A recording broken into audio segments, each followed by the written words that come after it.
नमस्कार शासन जी या यूट्यूब चॅनल सरांचं खूप खूप स्वागत आहे. तर आताच्या घडीची सर्वात महत्त्वाची बातमी म्हणजे सरकारी कर्मचारी आणि सेवानिवृत्त वेतनधारकासाठी 3 मोठे निर्णय. त्या संदर्भात एवढीच्या माध्यमातून संपूर्ण अपडेट सविस्तरपणे पाहणार आहोत. चला सुरू करूया. पुढील महिन्यात केंद्र सरकारचे अर्थसंकल्प सादर करण्यात येईल. यामध्ये देशातील विविध घटकावर विशेष तरतूद करण्यात येणार आहे. तर सरकारी कर्मचारी आणि पेन्शनधारकासाठी विशेष 3 महत्त्वपूर्ण तरतूद करण्यात येणार आहे. याबाबत सविस्तर माहिती या व्हिडिओमध्ये आपण पाहणार आहोत. वेतन आणि पेन्शन वृद्धी.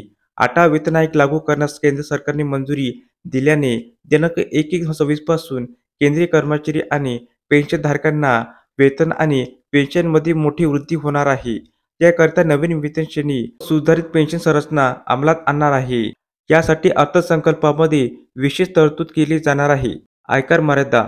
सध्याची वाढती महागाईचा विचार करता मध्यमवर्गीय पगारदारांसाठी मानक वजावटीची मर्यादा ₹5.5 लाख रुपयांपर्यंत वाढू शकते. त्यामुळे पगारदारावरील आयकराचा दबाव काहीसा कमी होईल. महागाई भत्ता आणि घरभाडे भत्ता. केंद्रीय कर्मचाऱ्यांना दिनांक 1 जानेवारी 2025 पासून परत वाढ करण्यात येणार आहे. त्यामुळे कर्मचाऱ्यांचा महागाई भत्ता हा 53% 56% इतका होणार आहे.